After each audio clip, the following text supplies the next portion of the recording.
യിരെമ്യാവ് അധ്യായം 38.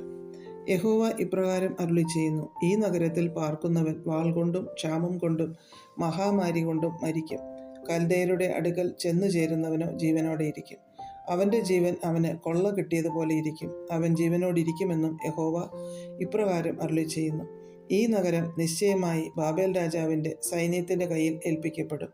അവൻ അതിനെ പിടിക്കുമെന്നും യിരെമ്യാവ് സകല ജനത്തോടും പ്രസ്താവിച്ച വചനങ്ങളെ മത്താൻ്റെ മകനായ ശെഫത്യാവും പശൂരിൻ്റെ മകനായ ഗദല്യാവും ശെലെമ്യാവിൻ്റെ മകനായ യൂഖലും മൽക്കിയാവിൻ്റെ മകനായ പശൂരും കേട്ടിട്ട് പ്രഭുക്കന്മാർ രാജാവിനോട്, ഈ മനുഷ്യൻ നഗരത്തിൽ ശേഷിച്ചിരിക്കുന്ന പടയാളികൾക്കും സർവ്വജനത്തിനും ഇങ്ങനെയുള്ള വാക്ക് പറഞ്ഞ് ധൈര്യക്ഷയം വരുത്തുന്നത് കൊണ്ട് അവനെ കൊന്നുകളയണമേ. ഈ മനുഷ്യൻ ഈ ജനത്തിൻ്റെ നന്മയല്ല, തിന്മയത്രേ അന്വേഷിക്കുന്നത് എന്ന് പറഞ്ഞു. സിദെക്കീയ രാജാവ്, ഇതാ അവൻ നിങ്ങളുടെ കയ്യിലിരിക്കുന്നു, നിങ്ങൾക്ക് വിരോധമായി ഒന്നും ചെയ്യുവാൻ രാജാവിന് കഴിവില്ലല്ലോ എന്ന് പറഞ്ഞു. അവർ യിരെമ്യാവെ പിടിച്ച് കാവൽപ്പുരമുറ്റത്ത് രാജകുമാരനായ മൽക്കിയാവിനുള്ള കുഴിയിലിറക്കി. കയറുകൊണ്ടായിരുന്നു അവർ യിരെമ്യാവെ ഇറക്കിയത്. കുഴിയിൽ ചെളിയല്ലാതെ വെള്ളമില്ലായിരുന്നു. യിരെമ്യാവ് ചെളിയിൽ താണു. അവർ യിരെമ്യാവെ കുഴിയിൽ ഇട്ടുകളഞ്ഞു എന്ന് രാജഗൃഹത്തിൽ ഉണ്ടായിരുന്ന കൂശ്യനായ ഏബദ്മേലെക്ക് എന്ന ഷണ്ഡൻ കേട്ടു. അന്ന് രാജാവ് ബെന്യാമീൻ വാതിൽക്കൽ ഇരിക്കുകയായിരുന്നു. ഏബദ്മേലെക്ക് രാജഗൃഹത്തിൽ നിന്ന് ഇറങ്ങിച്ചെന്ന് രാജാവിനോട് സംസാരിച്ചു. യജമാനനായ രാജാവേ, ഈ മനുഷ്യർ യിരെമ്യാ പ്രവാചകനോട് ചെയ്തതൊക്കെയും അന്യായമത്രേ. അവർ അവനെ കുഴിയിൽ ഇട്ടുകളഞ്ഞു. നഗരത്തിൽ അപ്പമില്ലായികയാൽ അവൻ അവിടെ പട്ടിണി കിടന്ന് ചാകേയുള്ളൂ എന്ന് പറഞ്ഞു. രാജാവ് കൂശ്യനായ ഏബദ്മേലെക്കിനോട്, നീ ഇവിടെ നിന്ന് 30 ആളുകളെ കൂട്ടിക്കൊണ്ടു ചെന്ന് യിരെമ്യാ പ്രവാചകൻ മരിക്കും മുമ്പേ അവനെ കുഴിയിൽ നിന്ന് കയറ്റിക്കൊള്ളുക എന്ന് കൽപ്പിച്ചു. അങ്ങനെ ഏബദ്മേലെക്ക് ആളുകളെ കൂട്ടിക്കൊണ്ട് രാജഗൃഹത്തിൽ ഭണ്ഡാരമുറിക്ക് കീഴെ ചെന്ന് അവിടെ നിന്ന് പഴന്തുണിയും കീറ്റുതുണി കണ്ടങ്ങളും എടുത്ത് കുഴിയിൽ യിരെമ്യാവിന് കയറുവഴി ഇറക്കിക്കൊടുത്തു. കൂശ്യനായ ഏബദ്മേലെക്ക് യിരെമ്യാവോട്, ഈ പഴന്തുണിയും കീറ്റുതുണി കണ്ടങ്ങളും നിന്റെ കക്ഷങ്ങളിൽ വെച്ച് അതിനു പുറമെ കയറിട്ടുകൊള്ളുക എന്ന് പറഞ്ഞു. യിരെമ്യാവ് അങ്ങനെ ചെയ്തു. അവർ യിരെമ്യാവെ കയറുകൊണ്ട് കുഴിയിൽ നിന്ന് വലിച്ചു കയറ്റി യിരെമ്യാവ് കാവൽപ്പുരമുറ്റത്ത് പാർത്തു. അതിൻ്റെ ശേഷം സിദെക്കീയ രാജാവ് ആളയച്ചു യിരെമ്യാ പ്രവാചകനെ യഹോവയുടെ ആലയത്തിലെ 3-ാം പ്രവേശനത്തിങ്കൽ തൻ്റെ അടുക്കൽ വരുത്തി. രാജാവ് യിരെമ്യാവോട്, ഞാൻ നിന്നോടൊരു കാര്യം ചോദിക്കുന്നു, എന്നോട് ഒന്നും മറച്ചു വയ്ക്കരുത് എന്ന് കൽപ്പിച്ചു. അതിന് യിരെമ്യാവ് സിദെക്കീയാവോട്, ഞാൻ അത് ബോധിപ്പിച്ചാൽ എന്നെ കൊല്ലുകയില്ലയോ? ഞാനൊരു ആലോചന പറഞ്ഞു തന്നാൽ എൻ്റെ വാക്ക് കേൾക്കയില്ലല്ലോ എന്ന് പറഞ്ഞു. സിദെക്കീയ രാജാവ്, ഈ പ്രാണനെ സൃഷ്ടിച്ചു തന്ന യഹോവയാണേ, ഞാൻ നിന്നെ കൊല്ലുകയില്ല. നിനക്ക് പ്രാണഹാനി വരുത്തുവാൻ നോക്കുന്ന ഈ മനുഷ്യരുടെ കയ്യിൽ ഞാൻ നിന്നെ ഏൽപ്പിക്കുകയുമില്ല എന്ന് യിരെമ്യാവോട് രഹസ്യമായി സത്യം ചെയ്തു. എന്നാറെ യിരെമ്യാവ് സിദെക്കീയാവോട്, ഇസ്രായേലിൻ്റെ ദൈവമായി സൈന്യങ്ങളുടെ ദൈവമായി യഹോവ ഇപ്രകാരം അരുളിച്ചെയ്യുന്നു: ബാബേൽ രാജാവിൻ്റെ പ്രഭുക്കന്മാരുടെ അടുക്കൽ പുറത്തു ചെന്നാൽ നിനക്ക് പ്രാണരക്ഷയുണ്ടാകും. ഈ നഗരത്തെ തീ വെച്ച് ചുട്ടുകളയുകയുമില്ല. നീയും നിന്റെ ഗ്രഹവും ജീവനോടെ ഇരിക്കും.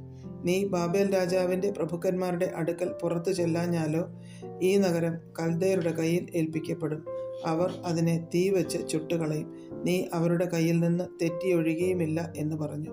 സിദെക്കീയ രാജാവ് യിരെമ്യാവോട്, കൽദയർ എന്നെ അവരുടെ പക്ഷം ചേർന്നിരിക്കുന്ന യഹൂദന്മാരുടെ കയ്യിൽ ഏൽപ്പിക്കുകയും അവർ എന്നെ അപമാനിക്കുകയും ചെയ്യുമെന്ന് ഞാൻ ഭയപ്പെടുന്നു എന്ന് പറഞ്ഞു. അതിന് യിരെമ്യാവ് പറഞ്ഞത്, അവർ നിന്നെ ഏൽപ്പിക്കുകയില്ല. ഞാൻ ബോധിപ്പിക്കുന്ന യഹോവയുടെ വചനം കേൾക്കണമേ. എന്നാൽ നിനക്ക് നന്നായിരിക്കും, നിനക്ക് പ്രാണരക്ഷയുണ്ടാകും.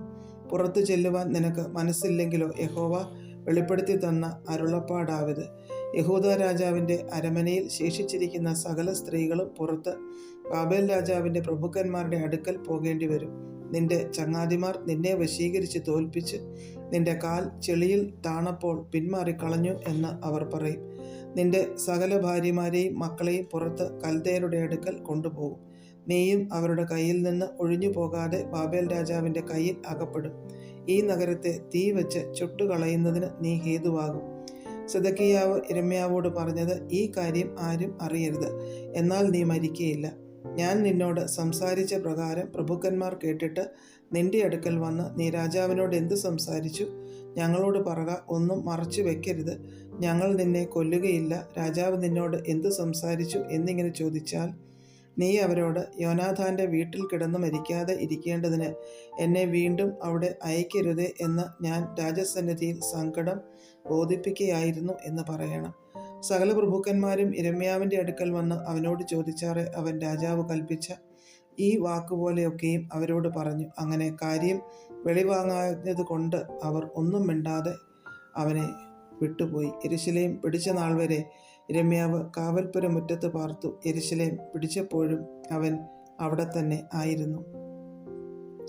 അധ്യായം 39. യഹൂദ രാജാവായ സിദെക്കീയാവിൻ്റെ 9-ാം ആണ്ടിൽ 10-ാം മാസത്തിൽ ബാബേൽ രാജാവായ നെബൂഖദ്നേസരും അവൻ്റെ സകല സൈന്യവും യെരൂശലേമിൻ്റെ നേരെ വന്നു അതിനെ നിരോധിച്ചു. സിദെക്കീയാവിൻ്റെ 11-ാം ആണ്ടിൽ 4-ാം മാസം 9-ാം തീയതി നഗരത്തിൻ്റെ മതിൽ ഒരിടം ഇടിച്ചു തുറന്നു. ബാബേൽ രാജാവിൻ്റെ സകല പ്രഭുക്കന്മാരുമായ നേർഗൽ ശരേസരും സങ്കർ നെബോവും സർസഖീമും രബ്സാരീസും നേർഗൽ ശരേസരും രബ്മാഗും ബാബേൽ രാജാവിൻ്റെ ശേഷം പ്രഭുക്കന്മാരൊക്കെയും അകത്തു കടന്ന് നടുവിലത്തെ വാതിൽക്കലിരുന്നു. യഹൂദ രാജാവായ സിദെക്കീയാവും എല്ലാ പടയാളികളും അവരെ കണ്ടപ്പോൾ ഓടിപ്പോയി.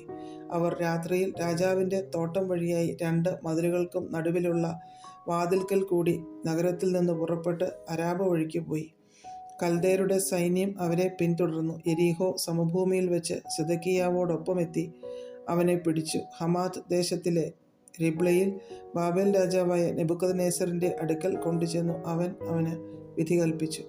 ബാബേൽ രാജാവ് റിബ്ലയിൽ വെച്ച് സിദെക്കീയാവിൻ്റെ പുത്രന്മാരെ അവൻ കാൺകെ കൊന്നു. യഹൂദ കുലീനന്മാരെയൊക്കെയും ബാബേൽ രാജാവ് കൊന്നുകളഞ്ഞു. അവൻ സിദെക്കീയാവിൻ്റെ കണ്ണു പൊട്ടിച്ച് അവനെ ബാബേലിലേക്ക് കൊണ്ടുപോകേണ്ടതിന് ചങ്ങലയിട്ട് ബന്ധിച്ചു. കൽദയർ രാജഗൃഹത്തെയും ജനത്തിൻ്റെ വീടുകളെയും തീ വെച്ച് ചുട്ടു.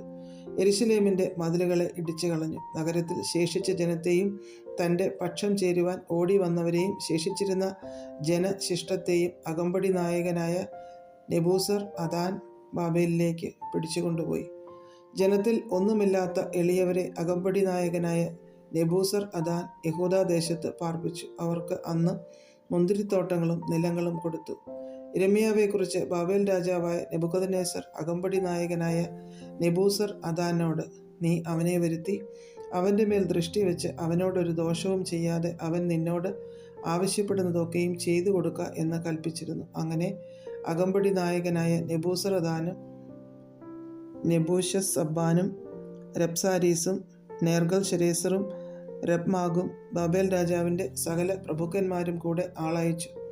യിരെമ്യാവെ കാവൽപ്പുര മുറ്റത്തു നിന്ന് വരുത്തി അവനെ വീട്ടിലേക്ക് കൂട്ടിക്കൊണ്ടു പോകേണ്ടതിന് ശാഫാൻ്റെ മകനായ അഹീക്കാമിൻ്റെ മകനായ ഗെദല്യാവെ ഏൽപ്പിച്ചു. ഇങ്ങനെ അവൻ ജനത്തിൻ്റെ ഇടയിൽ പാർത്തു. യിരെമ്യാവ് കാവൽപ്പുര മുറ്റത്ത് അടയ്ക്കപ്പെട്ടിരുന്ന കാലത്ത് യഹോവയുടെ അരുളപ്പാട് അവനുണ്ടായതെന്തെന്നാൽ, നീ ചെന്ന് കൂശ്യനായ ഏബദ് മേലെക്കിനോട് പറയേണ്ടത്, ഇസ്രായേലിൻ്റെ ദൈവമായ സൈന്യങ്ങളുടെ യഹോവ ഇപ്രകാരം അരുളിച്ചെയ്യുന്നു, ഞാൻ എൻ്റെ വചനങ്ങളെ ഈ നഗരത്തിന്മേൽ നന്മയ്ക്കല്ല തിന്മയ്ക്കത്രേ നിവർത്തിക്കും. അന്ന് നീ കാൺകെ അവ നിവൃത്തിയാകും. അന്ന് ഞാൻ നിന്നെ വിടുവിക്കും. നീ ഭയപ്പെടുന്ന മനുഷ്യരുടെ കയ്യിൽ നീ ഏൽപ്പിക്കപ്പെടുകയുമില്ല എന്ന് യഹോവയുടെ അരുളപ്പാട്. ഞാൻ നിന്നെ വിടുവിക്കും. നീ വാളാൽ വീഴുകയില്ല. നിന്റെ ജീവൻ നിനക്ക് കൊള്ള കിട്ടിയതുപോലെ ഇരിക്കും. നീ എന്നിൽ ആശ്രയിച്ചിരിക്കുന്നുവല്ലോ എന്ന് യഹോവയുടെ അരുളപ്പാട്. അധ്യായം 40. അകമ്പടി നായകനായ നെബൂസർ അദാൻ യിരെമ്യാവെ രാമയിൽ നിന്ന് വിട്ടയച്ച ശേഷം അവന് യഹോവയെങ്കിൽ നിന്നുണ്ടായ അരുളപ്പാട്. ബാബേലിലേക്ക് പിടിച്ചുകൊണ്ടുപോയവരായ യെരൂശലേമിലെയും യഹൂദയിലെയും സകല ബദ്ധന്മാരുടെയും കൂട്ടത്തിൽ അവനെയും ചങ്ങല കൊണ്ട് ബന്ധിച്ചിരുന്നു. എന്നാൽ അകമ്പടി നായകൻ യിരെമ്യാവെ വരുത്തി അവനോട് പറഞ്ഞത്, നിന്റെ ദൈവമായ യഹോവ ഈ സ്ഥലത്തെക്കുറിച്ച് ഈ അനർത്ഥം അരുളി ചെയ്തതുപോലെ യഹോവ വരുത്തി നിവർത്തിച്ചുമിരിക്കുന്നു. നിങ്ങൾ യഹോവയോട് പാപം ചെയ്ത് അവൻ്റെ വാക്ക് കേൾക്കാതിരുന്നതുകൊണ്ട് ഈ കാര്യം നിങ്ങൾക്ക് സംഭവിച്ചിരിക്കുന്നു. ഇപ്പോൾ ഇതാ നിന്റെ കൈമേലുള്ള ചങ്ങല ഞാൻ ഇന്ന് അഴിച്ച് നിന്നെ വിട്ടയക്കുന്നു. എന്നോടുകൂടെ ബാബേലിൽ പോരുവാൻ നിനക്ക് ഇഷ്ടമുണ്ടെങ്കിൽ പോരുക. ഞാൻ നിന്നെ നോക്കും. എന്നോടുകൂടെ ബാബേലിൽ പോരുവാൻ അനിഷ്ടം തോന്നിയാലോ പോരേണ്ട. ഇതാ ദേശമൊക്കെയും നിന്റെ മുമ്പാകെ ഇരിക്കുന്നു. നിനക്ക് ഇഷ്ടവും യോഗ്യവുമായി തോന്നുന്ന ഇടത്തേക്ക് പൊയ്ക്കൊള്ളുക. അവൻ വിട്ടുപോകും മുമ്പേ അവൻ പിന്നെയും ബാബേൽ രാജാവ് യഹൂദ പട്ടണങ്ങൾക്ക് അധിപതിയാക്കിയിരിക്കുന്ന ശാഫാൻ്റെ മകനായ അഹീക്കാമിൻ്റെ മകൻ ഗദല്യാവിൻ്റെ അടുക്കൽ നീ ചെന്ന അവനോടുകൂടെ ജനത്തിൻ്റെ മധ്യേ പാർക്ക, അല്ലെങ്കിൽ നിനക്കിഷ്ടമുള്ള ഇടത്തേക്ക് പൊയ്ക്കൊള്ളുക എന്ന് പറഞ്ഞു. അകമ്പടി നായകൻ വഴിച്ചിലവും സമ്മാനവും കൊടുത്തു അവനെ യാത്രയച്ചു. അങ്ങനെ യിരെമ്യാവ് മിസ്പയിൽ അഹീക്കാമിൻ്റെ മകനായ ഗദല്യാവിൻ്റെ അടുക്കൽ ചെന്ന് അവനോടുകൂടെ ദേശത്ത് ശേഷിച്ചിരുന്ന ജനത്തിൻ്റെ ഇടയിൽ പാർത്തു. ബാബേൽ രാജാവ് അഹീക്കാമിൻ്റെ മകനായ ഗദല്യാവെ ദേശാധിപതിയാക്കിയെന്നും ബാബേലിലേക്ക് പിടിച്ചുകൊണ്ടു പോകാത്ത ദേശത്തിലെ എളിയവരായ പുരുഷന്മാരെയും സ്ത്രീകളെയും പൈതങ്ങളെയും അവനെ ഏൽപ്പിച്ചു എന്നും നാട്ടുപുറത്തുണ്ടായിരുന്ന എല്ലാ പടത്തലവന്മാരും അവരുടെ ആളുകളും കേട്ടപ്പോൾ അവർ മിസ്പയിൽ ഗദല്യാവിൻ്റെ അടുക്കൽ വന്ന് നെഥന്യാവിൻ്റെ മകനായ ഇശ്മായേൽ, കാരേഹിൻ്റെ പുത്രന്മാരായ യോഹാനാനും യോനാഥാനും, തൻഹൂമെത്തിൻ്റെ പുത്രനായ സെരായാവും, നെട്ടോഹാഫ്യനായ എഫായിയുടെ പുത്രന്മാർ, മയക്യാഥ്യൻ്റെ മകനായ യെസന്യാവ് എന്നിവരും അവരുടെ ആളുകളും തന്നെ. ശാഫാൻ്റെ മകനായ അഹീക്കാമിൻ്റെ മകൻ ഗദല്യാവ് അവരോടും അവരുടെ ആളുകളോടും സത്യം ചെയ്ത് പറഞ്ഞതെന്തെന്നാൽ, നിങ്ങൾ കൽദയരെ സേവിപ്പാൻ ഭയപ്പെടരുത്. ദേശത്ത് പാർത്ത് ബാബേൽ രാജാവിനെ സേവിപ്പീൻ, എന്നാൽ നിങ്ങൾക്ക് നന്നായിരിക്കും. ഞാൻ നമ്മുടെ അടുക്കൽ വരുന്ന കൽദയർക്ക് ഉത്തരവാദിയായി മിസ്പയിൽ വസിക്കും. നിങ്ങളോ വീഞ്ഞും പഴവും എണ്ണയും ശേഖരിച്ച് പാത്രങ്ങളിൽ സൂക്ഷിച്ച് നിങ്ങൾ കൈവശമാക്കിയ പട്ടണങ്ങളിൽ പാർത്തുകൊള്ളുവിൻ. അങ്ങനെ തന്നെ മോവാബിലും അമ്മോന്യരുടെ ഇടയിലും ഏദോമിലും മറ്റ് ദേശങ്ങളിലും ഉണ്ടായിരുന്ന എല്ലാ യഹൂദന്മാരും ബാബേൽ രാജാവ് യഹൂദയിൽ ഒരു ശേഷിപ്പിനെ വെച്ചിട്ടുണ്ടെന്നും ശാഫാൻ്റെ മകനായ അഹീക്കാമിൻ്റെ മകൻ ഗദല്യാവെ അവർക്ക് അധിപതിയാക്കിയിട്ടുണ്ടെന്നും കേട്ടപ്പോൾ സകല യഹൂദന്മാരും അവർ ചിതറിപ്പോയിരുന്ന സകല സ്ഥലങ്ങളിൽ നിന്നും മടങ്ങി യഹൂദ ദേശത്ത് ഗദല്യാവിൻ്റെ അടുക്കൽ മിസ്പയിൽ വന്നു വീഞ്ഞും പഴവും അനവധിയായി ശേഖരിച്ചു. എന്നാൽ കാരേഹിൻ്റെ മകനായ യോഹാനാനും നാട്ടുപുറത്ത് പാർത്തിരുന്ന എല്ലാ പടത്തലവന്മാരും മിസ്പയിൽ ഗദല്യാവിൻ്റെ അടുക്കൽ വന്ന് അവനോട്, നിന്നെ കൊന്നുകളയേണ്ടതിന് അമ്മോന്യരുടെ രാജാവായ ബാലീസ് നെഥന്യാവിൻ്റെ മകനായ ഇശ്മായേലിനെ അയച്ചിരിക്കുന്നു എന്ന് നീ അറിയുന്നുവോ എന്ന് ചോദിച്ചു. അഹീക്കാമിൻ്റെ മകനായ ഗദല്യാവോ അവരുടെ വാക്ക് വിശ്വസിച്ചില്ല. പിന്നെ കാരേഹിൻ്റെ മകനായ യോഹാനാൻ മിസ്പയിൽ വെച്ച് ഗദല്യാവോട് രഹസ്യമായി സംസാരിച്ചു. ഞാൻ ചെന്ന് ആരും അറിയാതെ നെഥന്യാവിൻ്റെ മകനായ ഇശ്മായേലിനെ കൊന്നുകളയട്ടെ. നിന്റെ അടുക്കൽ കൂടിയിരിക്കുന്ന എല്ലാ യഹൂദന്മാരും ചിതറിപ്പോകുവാനും യഹൂദയിൽ ശേഷിച്ചവർ നശിച്ചു പോകുവാനും തക്കവണ്ണം അവൻ നിന്നെ കൊല്ലുന്നത് എന്തിന് എന്ന് പറഞ്ഞു. എന്നാൽ അഹീക്കാമിൻ്റെ മകൻ ഗദല്യാവ് കാരേഹിൻ്റെ മകൻ യോഹാനാനോട്, നീ ഈ കാര്യം ചെയ്യരുത്. നീ ഇശ്മായേലിനെ കുറിച്ച് ഭോഷ്കു പറയുന്നു എന്ന് പറഞ്ഞു.